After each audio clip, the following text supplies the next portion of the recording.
arena. Situation update, please. Getting visuals now, Captain.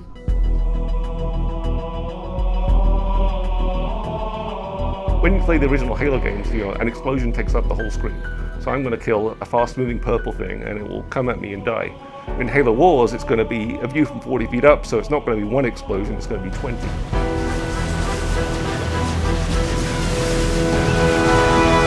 One of the things we want to do with Halo Wars was tell the Halo story, show the Halo universe in a different way, and actually bring strategy game into the console. In Halo Wars, you get to control everything. All the grunts and elites and brutes and choppers and ghosts and banshees and all these really cool vehicles, plus a lot of the stuff we've added. Control heroes, you get to control Spartans, you get to control small armies of Spartans. Everything is under your control in a real-time strategy. We wanted something that the fans could see the things that they know and love from a different perspective. Spartan jacking is one of the best things in the game. They jump on top of the enemy tanks and they beat the crap out of the tank, they rip off the hatch, they toss out the driver, they hop inside, and then they take over that vehicle. And people are used to seeing that from a first-person shooter standpoint, where everything's very large. Well, we have all that same detail in Halo Wars.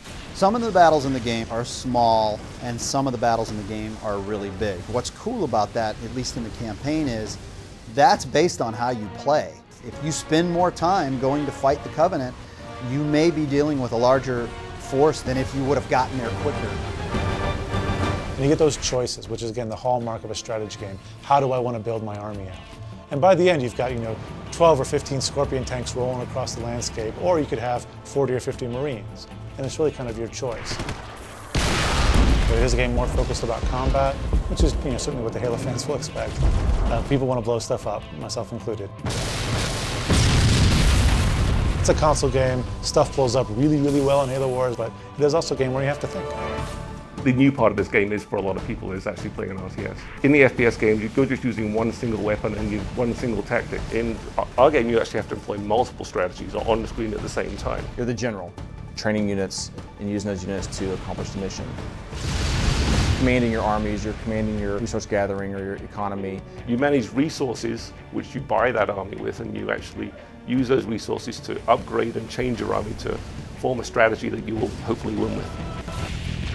There's a lot of different definitions for armies, right? There's like a teched out army, which is maybe not as big an army, but you've spent a lot more of your resources on technologies and things like that, so it's a very powerful army. And it actually kind of maps into Halo Wars really well, because in our game, the UNSC, the humans, they're the regimented army. But the Covenant, the sort of religious zealots, they can bring a lot more units to the fight, but each of those units is a little bit weaker.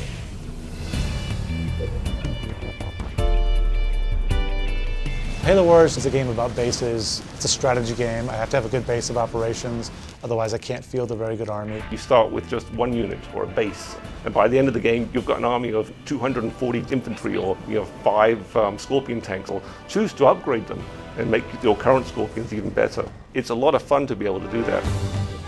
I'm actually very happy with the way we've been able to represent all the economic decisions in Halo Wars. They're faster, it's easier to do. I'm not managing 75 villagers chopping down trees, but the depth is still there. We didn't want people digging in the dirt. We felt that was not what a console player really wanted to do. We wanted the focus to be on combat. It's quick, it's easy to play, but it's very simple. I bounce back to my town, I get the supply pad upgrade, I'm back to the fight. It's just that long-scale look at the actual war. It's not one v many, it's many v many. It's a fast-paced game. It's an adrenaline rush from the word go, but it has that strategy aspect to it that people haven't seen in the Halo universe before.